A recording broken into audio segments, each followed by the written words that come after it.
Equipments ನೀವು ಯಾವ ಬ್ರ್ಯಾಂಡಲ್ಲಾರು ಹಾಕಿ sir, ಏನಾರು ಹಾಕಿ, ಗೇಜ್ ಅನ್ನೋದು ತುಂಬ ಇಂಪಾರ್ಟೆಂಟ್ ಇರುತ್ತೆ. ಮತ್ತು ಮೆಕ್ಯಾನಿಸಮ್ ಅನ್ನೋದು ಈ ಜಿಮ್ ಫೀಲ್ಡಲ್ಲಿ ತುಂಬ ಇಂಪಾರ್ಟೆಂಟ್ ಇರುತ್ತೆ. ಅಂದರೆ ಯಾರು ತಿಳಿದಿದ್ದಾರೆ ಅವ್ರನ್ನ ಕರ್ಕೊಂಡೋಗಿ ಚೆಕ್ ಮಾಡಿಸಿ ತೊಗೊಂಬಂದರೆ ತುಂಬ ಯೂಸ್ಫುಲ್ ಇರುತ್ತೆ ಸರ್. ಅಲ್ಲಿನ ಏರಿಯಾ ಹೇಗಿದೆ ಸರೌಂಡಿಂಗು, ಅದ್ರ ಮೇಲೆ ನೀವು ಇನ್ವೆಸ್ಟ್ಮೆಂಟ್ ಮಾಡಿದ್ರೆ best sir.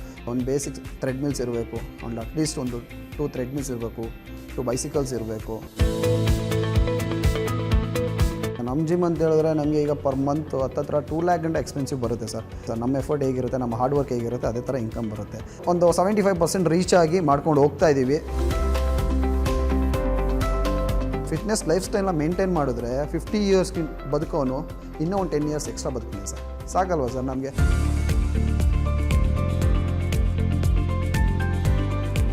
In future definitely fitness industry ತುಂಬ ಚೆನ್ನಾಗಿ ಬೆಳೆಯುತ್ತೆ ಸರ್.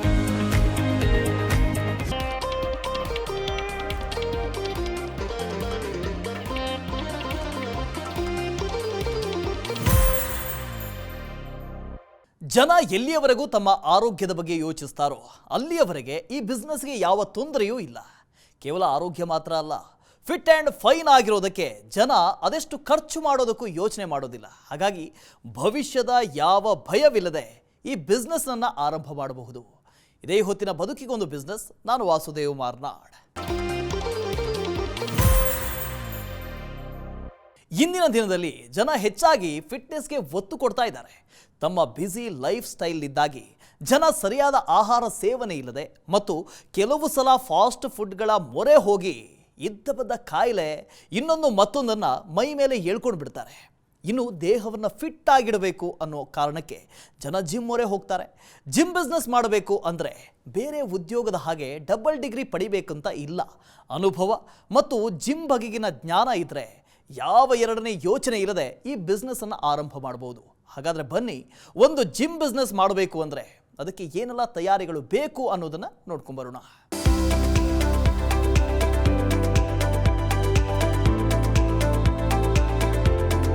ಜನ ಈಗೀಗ ಹೆಚ್ಚಾಗಿ ತಮ್ಮ ಆರೋಗ್ಯದ ಮೇಲೆ ಕಾಳಜಿ ವಹಿಸುವುದಕ್ಕೆ ಶುರು ಮಾಡಿದ್ದಾರೆ. ಅದರಲ್ಲೂ 20 ವಯಸ್ಸಿನಿಂದ 45 ವಯಸ್ಸಿನವರೆಗೂ ಜನ ಫಿಟ್ನೆಸ್ ಬಗ್ಗೆ ತಲೆ ಕೆಡಿಸಿಕೊಂಡಿದ್ದಾರೆ.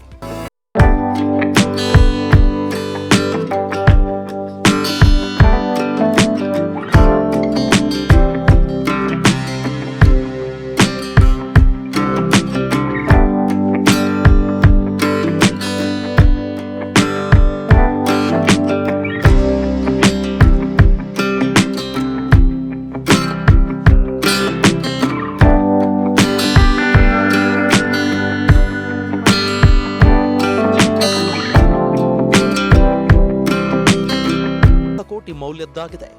ಇನ್ನು 2021ರಿಂದ 26ರ ನಡುವೆ 8.9% ವಾರ್ಷಿಕ ಬೆಳವಣಿಗೆ ದರ ದಾಖಲಿಸಲಿದೆ ಎಂದು ಅಂದಾಜಿಸಲಾಗಿದೆ.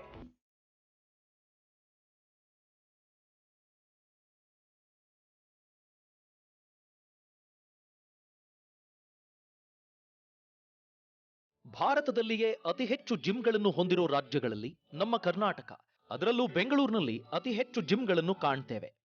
ಹಾಗಾದ್ರೆ ಅದೆಷ್ಟು ಮಂದಿ ಫಿಟ್ನೆಸ್ ಬಗ್ಗೆ ಯೋಚನೆ ಮಾಡ್ತಿದ್ದಾರೆ ಅನ್ನೋದನ್ನ ನಾವು ಗಮನಿಸಬಹುದು. ಇನ್ನು ಕರೋನಾ ಬಂದ ಮೇಲಂತೂ ಜನರ ಜೀವನ ಶೈಲಿ ಮತ್ತು ಯೋಚನಾ ಕ್ರಮ ಬದಲಾಗಿದೆ. ಆರೋಗ್ಯವಾಗಿದ್ರೆ ಮಾತ್ರ ಬದುಕೋದಕ್ಕೆ ಸಾಧ್ಯ ಅನ್ನೋದನ್ನ ಜನ ಅರಿತಿದ್ದಾರೆ. ಹಾಗಾಗಿ ಹೆಚ್ಚು ಜನ ಜಿಮ್ಗಳತ್ತ ಮುಖ ಮಾಡ್ತಾ ಇದ್ದಾರೆ.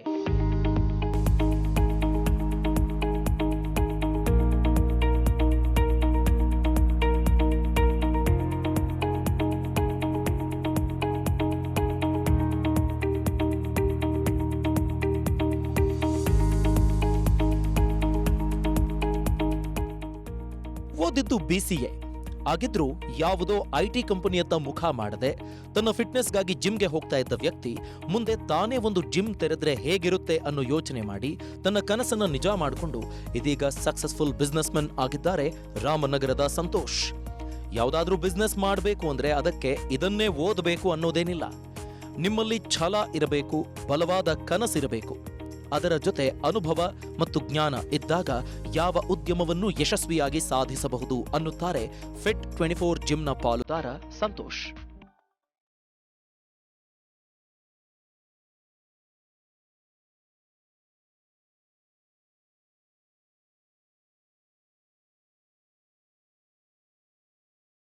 ಯಾವುದೇ ಬಿಸ್ನೆಸ್ ಆರಂಭ ಮಾಡೋದಕ್ಕೆ ಮೊದಲು ಅದರ ಬಗ್ಗೆ ಸಂಪೂರ್ಣ ಮಾಹಿತಿ ತಿಳಿದಿರಬೇಕು.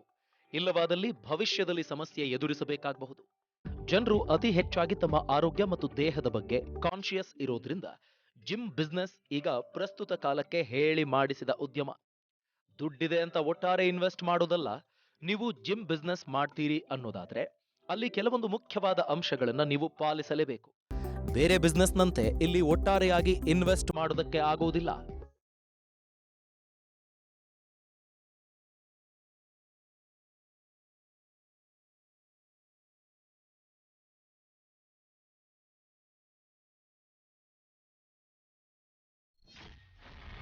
ಜಿಮ್ ಉದ್ಯಮಕ್ಕೆ ಬಂಡವಾಳ ಎಷ್ಟು ಬೇಕು? ಚಿಕ್ಕ ಮಟ್ಟದಲ್ಲಿ ಜಿಮ್ ಶುರು ಮಾಡಬೇಕು ಅನ್ನೋ ಆಲೋಚನೆಯಲ್ಲಿದ್ರೆ ಸಲಕರಣೆಗಳು ಮತ್ತು ಜಾಗ, ಸಿಬ್ಬಂದಿ ಹೀಗೆ ಎಲ್ಲವನ್ನೂ ಸೇರಿ ಸುಮಾರು 10 ಲಕ್ಷ ರೂಪಾಯಿವರೆಗೆ ಬೇಕಾಗಬಹುದು. ನಿಮ್ಮಲ್ಲಿ ಬಂಡವಾಳ ಹೆಚ್ಚಾಗಿದ್ದು ನೀವು ಇನ್ನೂ ಅಡ್ವಾನ್ಸ್ಡ್ ಮೆಟೀರಿಯಲ್ಗಳನ್ನು ಖರೀದಿಸಿ ಜಿಮ್ಮನ್ನ ಕ್ಲಾಸ್ ಆಗಿ ನಿರ್ಮಿಸಬೇಕು ಅಂದುಕೊಂಡಿದ್ರೆ ಸುಮಾರು 50 ಲಕ್ಷಕ್ಕೂ ಮೇಲ್ಪಟ್ಟು ಬಂಡವಾಳವನ್ನ ಹಾಕಬಹುದು. ಇಲ್ಲಿ ನೀವು ಶುರು ಮಾಡೋ ಜಿಮ್ ಹೇಗಿರಬೇಕು ಮತ್ತು ಮೂಲ ಸಲಕರಣೆಗಳನ್ನ ಬಳಸೋದು ಮಾತ್ರನಾ ಅಥವಾ ಅಡ್ವಾನ್ಸ್ಡ್ ಎಕ್ವಿಪ್ಮೆಂಟ್ಸ್ ಬಳಸ್ತಾ ಇದ್ದೀರಾ ಅನ್ನೋದು ಮುಖ್ಯವಾಗಿರುತ್ತೆ.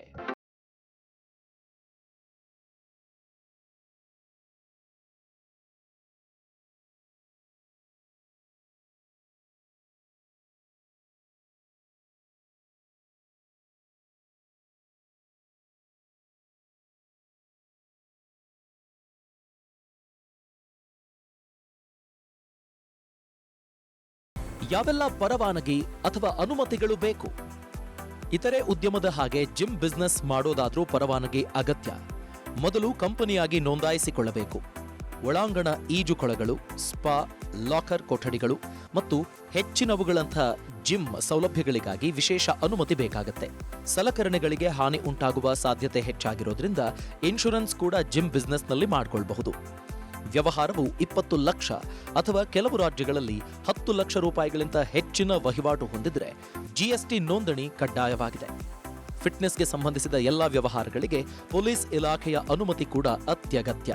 ಇತರೆ ದಾಖಲೆಗಳಲ್ಲಿ ಕಟ್ಟಡ ಪರವಾನಗಿಗಳು, ಆರಂಭಿಕ ಹೂಡಿಕೆ, ಸಂಬಂಧಿತ ಒಪ್ಪಂದಗಳು, ತೆರಿಗೆ ನೋಂದಣಿ, ಕಾರ್ಯವಿಧಾನಗಳು ಇತ್ಯಾದಿ ಸೇರಿವೆ. ಜಿಮ್ ಲೈಸೆನ್ಸ್ ಆಗಿರಲಿ, ಫುಡ್ ಲೈಸೆನ್ಸ್ ಆಗಿರಲಿ, ಪ್ರೋಟೀನ್ ಲೈಸೆನ್ಸ್ ಆಗಿರಲಿ, ಇದು ಕಂಪ್ಲೀಟ್ ಮಾಡಿರಬೇಕು. ವೈ? ಬಿಕಾಸ್ ಈಗ ಲೈಸೆನ್ಸ್ ಯಾಕೆ ಹೇಳ್ತಾರೆ ಅಂತ ಹೇಳಿದ್ರೆ, ಈಗ ಸರ್ ಫಾರ್ ಎಕ್ಸಾಂಪಲ್ ಪ್ರೋಟೀನ್ ಅಂತ ತೊಗೊಳ್ಳೋಣ ಸರ್. ಪ್ರೋಟೀನಲ್ಲಿ ಈಗ ತುಂಬ ಮಾಫಿಯಾಸ್ ನಡೀತಾ ಇದೆ ಸರ್. ಎಲ್ಲ ಫೇಕ್ ದಂಧೆಗಳು ನಡೀತಾ ಇದೆ. ಯಾವುದೋ ಒಂದು ಸರ್ಟಿಫಿಕೇಟ್ಸ್ ಇರಲ್ಲ, ಒಂದು GST ಇರಲ್ಲ, ಯಾವುದೋ ಒಂದು ಬಿಲ್ ಇರಲ್ಲ, ಏನಿರಲ್ಲ. ಅವರೆಲ್ಲ ಈಸಿಯಾಗಿ ಸೇಲ್ ಮಾಡಿಕೊಂಡು ದಂಧೆ ಮಾಡ್ತಿರೋ ಸರ್. ಈಗ ನಾವು ಲೈಸೆನ್ಸ್ ಮಾಡಿದರೆ ದೆನ್ ಯಾರೇ ಬಂದ್ರೂ ಕ್ವಶನ್ ಮಾಡೋದು ಒಂದು ಡೆಫಿನೆಟ್ಲಿ ಇದ್ದೇ ಇರುತ್ತೆ. ಪ್ಲಸ್ ಬೇರೆ ಯಾವುದು ಫೇಕ್ ಪ್ರಾಡಕ್ಟ್ ಇಲ್ಲಿಂದ ಮೂವ್ ಆಗಲ್ಲ ಅನ್ನೋದು ನಂಬಿಕೆ ಇರುತ್ತೆ. ಇದರಿಂದ ಲೈಸೆನ್ಸ್ಗೆ ಹೋಗೋದು ತುಂಬಾ ಒಳ್ಳೆಯದು.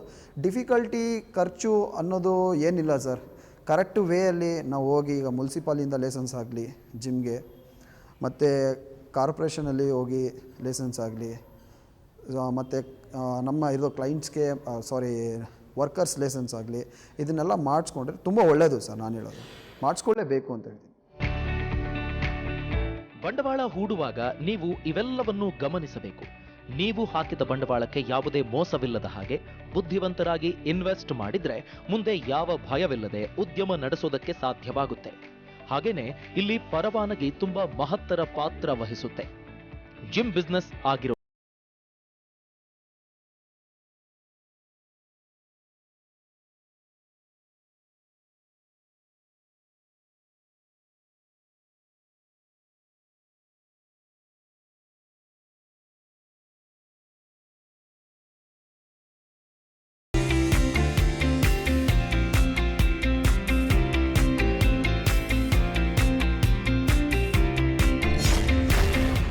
ಯಾವೆಲ್ಲ ಸಲಕರಣೆಗಳು ಅಗತ್ಯ? ಒಂದು ಜಿಮ್ನ ಆರಂಭ ಮಾಡೋದಕ್ಕೆ ಅಲ್ಲಿ weight plates, bench, dumbbells, workout racks, kettle bells, bars, storage racks, treadmills, yoga mats, stationary bicycles ಹೀಗೆ 10 ಹಲವು ಸಲಕರಣೆಗಳು ಬೇಕು. ಆದರೆ ನೀವು ಎಕ್ವಿಪ್ಮೆಂಟ್ಸ್ಗಳನ್ನು ತರಿಸುವಾಗ ಹುಷಾರಾಗಿರಬೇಕು. ಉತ್ತಮ ಗುಣಮಟ್ಟದ ಮತ್ತು ಹೆಚ್ಚಾಗಿ ಬಾಳಿಕೆ ಬರುವಂತಹ ಸಲಕರಣೆಗಳನ್ನು ಬಳಸಿದ್ರೆ ತುಂಬಾನೇ ಉತ್ತಮ. ಬೇಸಿಕ್ ಎಕ್ವಿಪ್ಮೆಂಟ್ಸ್ ಅಂತದ್ರಲ್ಲಿ 10ರಿಂದ 15 ಸಲಕರಣೆಗಳನ್ನ ನೀವು ಇಟ್ಕೊಳ್ಬೇಕಾಗಬಹುದು. ಹಾಗಾಗಿ ಯಂತ್ರೋಪಕರಣಗಳನ್ನ ಚೂಸ್ ಮಾಡುವಾಗ ಸರಿಯಾಗಿ ಆಲೋಚಿಸಿ ಮಾಡಿ.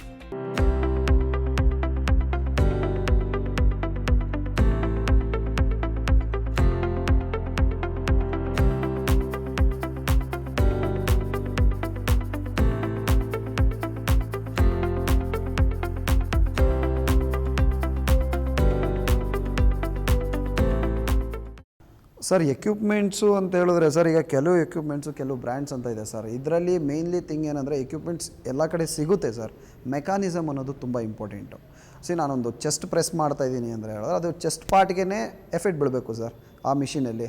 ಆ ಚೆಸ್ಟ್ ಬಿಟ್ಟು ಅದು ಶೋಲ್ಡ್ರಲ್ಲಿ ಬೀಳ್ತಾ ಇದೆ, ಎಲ್ಲೆಲ್ಲ ಬೈಸಿಪ್ಸ್ ಬೀಳ್ತಾ ಇದೆ ಅಂದರೆ ಆ ಎಕ್ವಿಪ್ಮೆಂಟ್ಸ್ ವ್ಯಾಲ್ಯೂನೇ ಇಲ್ಲ ಸರ್. ಓಕೆ, ಇದು ಮೇಯ್ನ್ ಥಿಂಗ್ ನಾನು ಹೇಳೋದು ಏನಂದರೆ, ಈಗ ಕೆಲವರು ಜಿಮ್ ಮಾಡಿರ್ತಾರೆ, ಎಕ್ವಿಪ್ಮೆಂಟ್ಸ್ ಅವ್ರಿಗೆ ಐಡಿಯಾ ಇರಲ್ಲ, ತೊಗೊಂಬಂದು ಹಾಕಿರ್ತಾರೆ. ನಾನು ಆಗಲೇ ಹೇಳಿದ್ನಲ್ಲ, ಎಲ್ಲೋ ದುಡ್ಡು ಇರುತ್ತೆ, ತೊಗೊಂಬಂದು ಇನ್ವೆಸ್ಟ್ಮೆಂಟ್ ಮಾಡಿರ್ತಾರೆ. ಆ ಎಕ್ವಿಪ್ಮೆಂಟ್ಸ್ ಬಗ್ಗೆ ಝೀರೋ ಐಡಿಯಾ ಇರುತ್ತೆ, ಅದ್ರ ಮೆಕ್ಯಾನಿಸಮ್ ಗೊತ್ತಿರಲ್ಲ, ಏನೂ ಗೊತ್ತಿರಲ್ಲ. ಓಕೆ, ನಾವು ಥಿಂಗ್ ಏನಂದರೆ ಎಕ್ವಿಪ್ಮೆಂಟ್ಸ್ ನೀವು ಯಾವ ಬ್ರ್ಯಾಂಡಲ್ಲಾರು ಹಾಕಿ ಸರ್, ಏನಾರು ಹಾಕಿ, ಗೇಜ್ ಅನ್ನೋದು ತುಂಬ ಇಂಪಾರ್ಟೆಂಟ್ ಇರುತ್ತೆ. ಮತ್ತು ಮೆಕ್ಯಾನಿಸಮ್ ಅನ್ನೋದು ಈ ಜಿಮ್ ಫೀಲ್ಡಲ್ಲಿ ತುಂಬ ಇಂಪಾರ್ಟೆಂಟ್ ಇರುತ್ತೆ. ನೀವು ಮೆಕ್ಯಾನಿಸಮ್ ಚೆಕ್ ಮಾಡಿ, ನೀವೇ ಒಂದ್ಸಲಿ ಹೋಗಿ ನೋಡಿ ತಿಳ್ಕೊಂಡು, ಇಲ್ಲ ಗೊತ್ತಿಲ್ಲ ಅಂದರೆ ಯಾರು ತಿಳಿದಿದ್ದಾರೆ ಅವ್ರನ್ನ ಕರ್ಕೊಂಡೋಗಿ ಚೆಕ್ ಮಾಡಿಸಿ ತೊಗೊಂಬಂದರೆ ತುಂಬ ಯೂಸ್ಫುಲ್ ಇರುತ್ತೆ ಸರ್.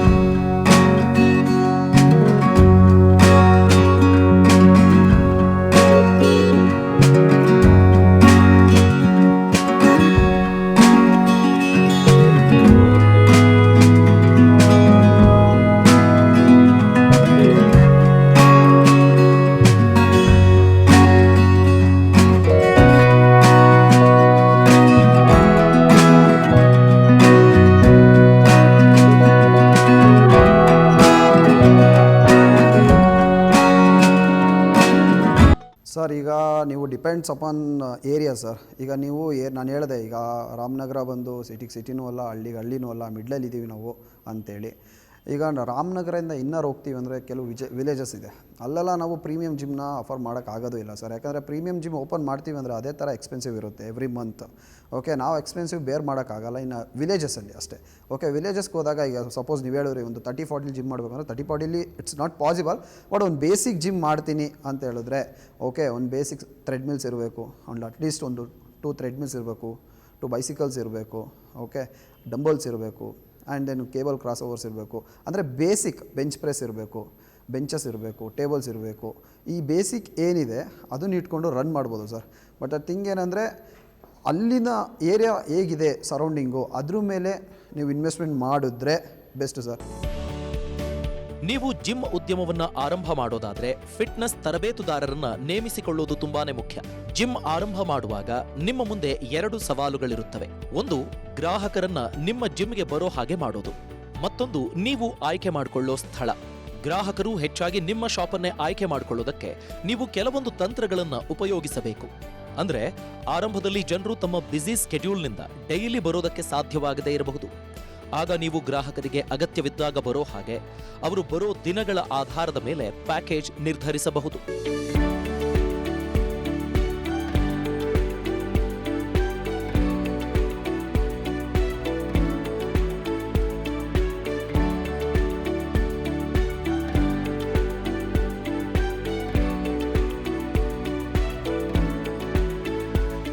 ಉತ್ತಮ ತರಬೇತುದಾರರು, ಗುಣಮಟ್ಟದ ಸಲಕರಣೆಗಳು, ಜನನಿಬಿಡ ಪ್ರದೇಶದಲ್ಲಿ ಜಾಗವನ್ನು ನಿರ್ಮಿಸಿದ್ರೆ ತುಂಬಾನೇ ಉತ್ತಮ. ಇನ್ನು ಜಿಮ್ ಬಿಸ್ನೆಸ್ನ ದುಡ್ಡಿದೆ, ಬಂಡವಾಳ ಹಾಕಿದ್ರಾಯ್ತು ಅಂದುಕೊಂಡು ಮಾಡಿದ್ರೆ ನಷ್ಟ ಅನುಭವಿಸಬೇಕಾಗುತ್ತೆ. ಇಲ್ಲಿ ಪ್ರಾಪರ್ ಗೈಡೆನ್ಸ್ ತುಂಬಾನೇ ಮುಖ್ಯ. ಮಾತ್ರವಲ್ಲ, ಅನುಭವಾನೂ ಬೇಕು ಅಂತಾರೆ ಸಂತೋಷ್. ನಂದು ಜಿಮ್ ಎಕ್ಸ್ಪೀರಿಯೆನ್ಸ್ ಹೇಳಬೇಕು ಅಂದರೆ ಆಲ್ಮೋಸ್ಟ್ ಒಂದು 4 ಇಯರ್ಸಿಂದ ಎಕ್ಸ್ಪೀರಿಯೆನ್ಸ್ ಇದೆ. ನಾವು ಜಿಮ್ ಓಪನ್ ಮಾಡಬೇಕು ಅಂತೇಳಿ ಆಲ್ಮೋಸ್ಟ್ 1 ಇಯರಿಂದ ಪ್ಲ್ಯಾನ್ ಮಾಡಿದ್ದು. ಬಟ್ ಅಂದರೆ ಪ್ಲ್ಯಾನ್ ಮಾಡಿದ್ರೆ ಯೂಸ್ ಇಲ್ಲ, ಅದಕ್ಕೆ ಪ್ರಾಪರ್ ಗೈಡೆನ್ಸ್ ಇರಬೇಕು.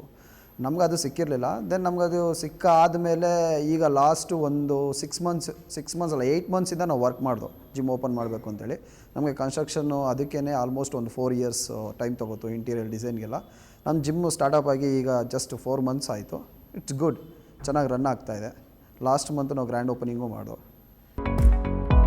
ಗ್ರಾಹಕರನ್ನು ಆಕರ್ಷಿಸೋದಕ್ಕೆ ಹೆಚ್ಚುವರಿ ಎಕ್ಸಸೈಸ್ಗಳನ್ನು ಮಾಡುವಂತಹ ಅಡ್ವಾನ್ಸ್ಡ್ ಎಕ್ವಿಪ್ಮೆಂಟ್ಗಳನ್ನು ಬಳಸಿದರೆ ಉತ್ತಮ.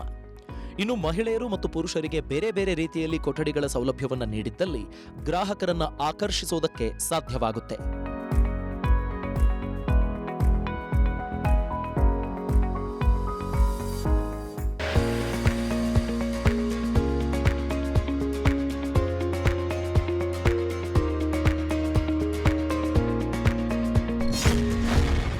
ಉದ್ಯಮ ಆರಂಭ ಮಾಡೋದಕ್ಕೆ ಎದುರಾಗೋ ಸವಾಲುಗಳೇನು?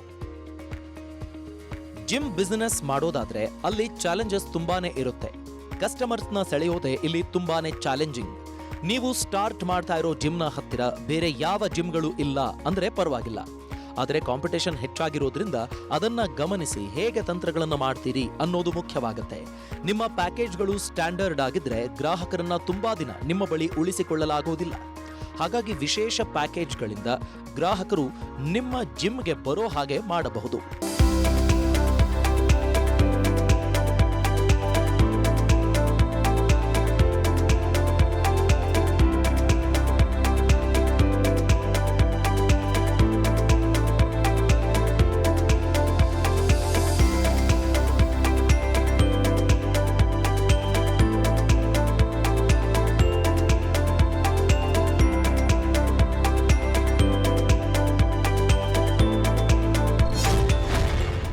ಮಾರ್ಕೆಟಿಂಗ್ ಮಾಡೋದು ಹೇಗೆ?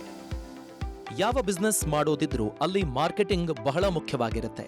ಎಷ್ಟು ಮಾರ್ಕೆಟಿಂಗ್ ಮಾಡ್ತಿರೋ ಅಷ್ಟು ಉತ್ತಮ. ಹಾಗಂತ ಮಾರ್ಕೆಟಿಂಗ್ಗಾಗಿನೇ ಹಣವನ್ನು ಸುರಿಯೋದು ಸರಿಯಲ್ಲ. ಇಲ್ಲಿ ವೆಬ್ಸೈಟ್ನಲ್ಲಿ ನಿಮ್ಮ ಬಿಸ್ನೆಸ್ ಬಗ್ಗೆ ಹೇಳೋದ್ರಿಂದ ಆಗಿರಬಹುದು. ಹಾಗೆಯೇ SEO ಬಳಸಿಕೊಂಡು ಬ್ಲಾಗ್ಗಳನ್ನು ಮಾಡೋದ್ರಿಂದಲೂ ಮಾರ್ಕೆಟಿಂಗ್ ಮಾಡಿಕೊಳ್ಳಬಹುದು. ಇನ್ನೊಂದು ದೊಡ್ಡ ಅವಕಾಶ ಅಂದ್ರೆ ಇನ್ಸ್ಟಾಗ್ರಾಮ್. ನೀವು ಇನ್ಸ್ಟಾಗ್ರಾಮ್ ಅನ್ನು ಬಳಸಿಕೊಂಡು ಕ್ರಿಯೇಟಿವ್ ಆಗಿ ಪೋಸ್ಟ್ ಸ್ಟೋರಿಗಳನ್ನು ಹಾಕೋದ್ರಿಂದಲೂ ಕೂಡ ಮಾರ್ಕೆಟಿಂಗ್ ಮಾಡಬಹುದು.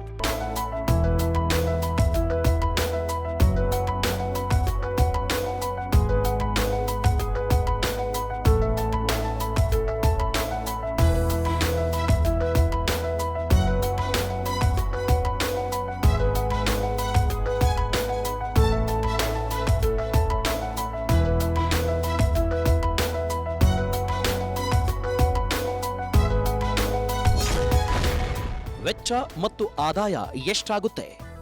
ಯಾವುದೇ ಬಿಸ್ನೆಸ್ನ ಮೂಲ ಉದ್ದೇಶವೇ ಉತ್ತಮ ಆದಾಯ. ಎಲ್ಲ ಖರ್ಚು ವೆಚ್ಚಗಳನ್ನ ಕಳೆದು ಇಂತಿಷ್ಟು ಲಾಭವನ್ನ ಎಲ್ಲರೂ ಎಕ್ಸ್ಪೆಕ್ಟ್ ಮಾಡ್ತಾರೆ. ಹಾಗಾದ್ರೆ ಜಿಮ್ ಬಿಸ್ನೆಸ್ನಲ್ಲಿ ಎಷ್ಟು ಆದಾಯವನ್ನ ಎಕ್ಸ್ಪೆಕ್ಟ್ ಮಾಡಬಹುದು ಅಂತ ಕೇಳೋದಾದ್ರೆ ಇಲ್ಲಿ ರ್ಯಾಪಿಡ್ ಗ್ರೋತ್ ಅನ್ನ ನೀವು ಊಹೆ ಮಾಡೋದಕ್ಕೆ ಆಗೋದಿಲ್ಲ. ಬಿಸ್ನೆಸ್ ಆರಂಭ ಮಾಡಿದ ಒಂದೇ ವರ್ಷದಲ್ಲಿ ಲಾಭವನ್ನ ಪಡೆಯೋದಕ್ಕೆ ಕೊಂಚ ಅಸಾಧ್ಯವೇ ಸರಿ. ಅತಿ ಹೆಚ್ಚು ಗ್ರಾಹಕರನ್ನ ಆಕರ್ಷಿಸುವಲ್ಲಿ ನೀವು ಸಫಲರಾದ್ರೆ ಆ ಬಳಿಕ ಲಾಭ ಕಟ್ಟಿಟ್ಟ ಬುತ್ತಿ. ಇನ್ನು ವೆಚ್ಚದ ಬಗ್ಗೆ ಸಂತೋಷ್ ಅವರೇ ಹೇಳ್ತಾರೆ.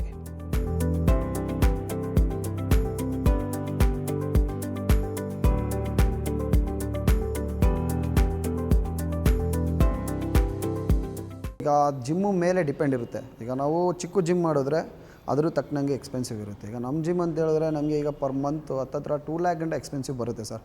ರೆಂಟ್ ಇರ್ಬೋದು, ಮತ್ತು ಕರೆಂಟ್ ಬಿಲ್ ಇರ್ಬೋದು, ಮೇಂಟೆನೆನ್ಸ್ ಇರ್ಬೋದು, ಟ್ರೈನರ್ ಸ್ಯಾಲ್ರಿ ಇರ್ಬೋದು, ದೆನ್ ಕ್ಲೀನರ್ ಸ್ಯಾಲ್ರಿ ಇರ್ಬೋದು. ಅದೆಲ್ಲ ಬಂದು ನಮ್ಗೆ ಹತ್ತತ್ರ 2 lakh ಗಂಟೆ ಬರುತ್ತೆ. ಓಕೆ, ಅದನ್ನು ನಾವು ಮೇಂಟೈನ್ ಮಾಡಲೇಬೇಕು ಸರ್, ಡೆಫಿನೆಟ್ಲಿ. ಯಾಕಂದರೆ ಅದನ್ನು ನಾವು ಬಿಸ್ನೆಸ್ಸಿಂದನೇ ಎತ್ತಬೇಕು. ನಮ್ಮ ಬಿಸ್ನೆಸ್ಗೆ ಹೋಗ್ತೀವಿ ಅಂತ ಹೇಳಿದ್ರೆ ಈಗ ಎವ್ರಿ ಮಂತು ನಾವು 50 ಅಡ್ಮಿಷನ್ಸ್ ಮಾಡೋಕ್ಕಾಗಲ್ಲ ಸರ್. ಈಗ ನಾವು ಒನ್ ಇಯರ್ಗೆ ಸಪೋಸ್ 10,000 rupees ಚಾರ್ಜ್ ಮಾಡ್ತೀವಿ ಅಂತ ಹೇಳಿದ್ರೆ ಎಲ್ಲ ಇಯರು ನಾವು ಎಲ್ಲ ಮಂತೂ ನಾವು 30 ಅಡ್ಮಿಷನ್ಸ್ ಮಾಡೋಕ್ಕಾಗಲ್ಲ. ನಾವು ಅದಕ್ಕೆ ಆದ ಪರ್ಸ್ನಲ್ ಟ್ರೈನಿಂಗ್ಸ್ ಅಂತೇಳಿ ನಾವು ಇದನ್ನು ಸ್ಟಾರ್ಟ್ ಮಾಡ್ತೀವಿ. ನೀವು ಕಸ್ಟಮರ್ಸ್ನ ಎಕ್ಸ್ಪೆಕ್ಟೇಷನ್ ಅನ್ನು ರೀಚ್ ಆದ್ರೆ ಪಬ್ಲಿಸಿಟಿ ಮತ್ತು ಬ್ರ್ಯಾಂಡಿಂಗ್ ತನ್ನಿಂದ ತಾನೇ ಬರುತ್ತೆ. ಇನ್ನು ಸೋಷಿಯಲ್ ಮೀಡಿಯಾದಲ್ಲಿ ನಿಮ್ಮ ಸರ್ವಿಸ್ಗಳ ಬಗ್ಗೆ ಹೆಚ್ಚಾಗಿ ಪೋಸ್ಟ್ಗಳನ್ನು ಹಾಕೋದು ಕೂಡ ಉತ್ತಮ ಪಬ್ಲಿಸಿಟಿಗೆ ಕಾರಣವಾಗುತ್ತೆ. ಇನ್ನು ನೀವು ಯಾವುದೇ ಚಿಂತೆಯಲ್ಲಿದ್ರೆ ನಿಮಗೆ ಸಲಹೆಯನ್ನ ಕೊಡ್ತಾರೆ ನೋಡಿ.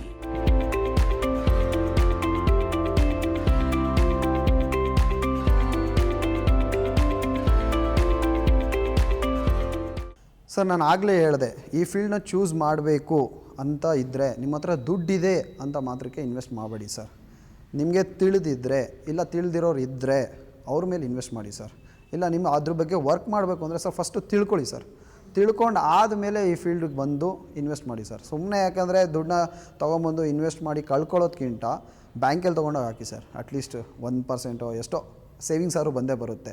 ನಾನು ಅದನ್ನು ಸಜೆಸ್ಟ್ ಮಾಡ್ತೀನಿ ಸರ್. ಯಾಕಂದರೆ ಅರ್ನಿಂಗ್ಸು ನೀವು ಹೇಗೆ ಮಾಡಿರ್ತೀರೋ ಅನ್ನೋದು ನನಗೆ ಗೊತ್ತಿಲ್ಲ ಸರ್, ಬಟ್ ಆ ದುಡ್ಡಿಗೆ ವ್ಯಾಲ್ಯೂ ನಾನು ಕೊಡ್ತೀನಿ ಸರ್. ಯಾಕಂದರೆ ನಮ್ಮದು ಝೀರೋಯಿಂದನೇ ಗ್ರೋತ್ ಆಗಿರ್ತೀವಿ. ದಟ್ಸ್ ವೈ ಆ ದುಡ್ಡನ್ನ ನೀವು ಇನ್ವೆಸ್ಟ್ ಮಾಡೋ ಮುಂಚೆ ತಿಳ್ಕೊಳ್ಳಿ. ಯಾರೋ ಹತ್ರ ಹೋಗಿ ಫಿಟ್ನೆಸ್ ಇಂಡಸ್ಟ್ರಿ ಅಂದರೆ ಹೇಗೆ, ಅದರಿಂದ ಹೇಗೆ ಇನ್ಕಮ್ ಮಾಡ್ಬೋದು, ನಾವು ಹೇಗೆ ಮೇಂಟೈನ್ ಮಾಡಬೇಕು ಅದನ್ನೆಲ್ಲ ತಿಳ್ಕೊಂಡು ಅದಾದಮೇಲೆ ಇಫ್ ಇನ್ ಕೇಸ್ ನಿಮ್ಮ ಕೈಲಿ ಆಗಲಿಲ್ವ ತಿಳ್ಕೊಳ್ಳೋಕ್ಕೆ, ನಿಮ್ಗೆ ಆ ಫೀಲ್ಡಲ್ಲಿ ಇಲ್ಲ, ಬಟ್ ನಾವು ಒಂದು ಬಿಸ್ನೆಸ್ ಮಾಡಬೇಕು ಅಂತಿದ್ರೆ ಯಾರು ತಿಳಿದಿದ್ದಾರೆ ಅವ್ರ ಮೇಲೆ ಇನ್ವೆಸ್ಟ್ ಮಾಡಿ ಸರ್.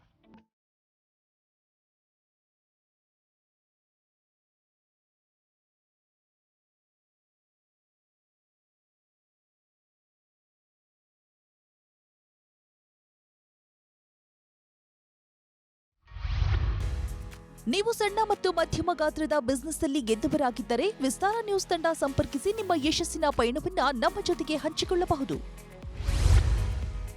ವಿಸ್ತಾರ ನ್ಯೂಸ್ ನಂಬರ್ 1, 2 ಮತ್ತು 4ನೇ ಮಹಡಿ, the New Indian Express building, block 2 ಮತ್ತು 3, ಕ್ವೀನ್ಸ್ ರಸ್ತೆ, Bengaluru 560001. Phone number 9606942030. Email program@vistaranews.com. ನೋಡಿದ್ರಲ್ವ ವೀಕ್ಷಕರೇ, ಆರೋಗ್ಯ ಮತ್ತು ದೇಹವನ್ನು ಫಿಟ್ ಆಗಿಸೋ ಕಸರತ್ತಿನ ತಾಣ ಜಿಮ್ ಬಿಸ್ನೆಸ್ನ ಸಂಪೂರ್ಣ ಮಾಹಿತಿಯನ್ನು ಮುಂದಿನ ಸಂಚಿಕೆಯಲ್ಲಿ ಮತ್ತೊಂದು ಹೊಸ ಬಿಸ್ನೆಸ್ನ ಮಾಹಿತಿಯೊಂದಿಗೆ ನಿಮ್ಮ ಮುಂದೆ ಬರ್ತೀವಿ. ಅಲ್ಲಿವರೆಗೂ ನೋಡ್ತಾ ಇರಿ ವಿಸ್ತಾರ ನ್ಯೂಸ್. ಇದು ನಿಖರ ಜನಪರ.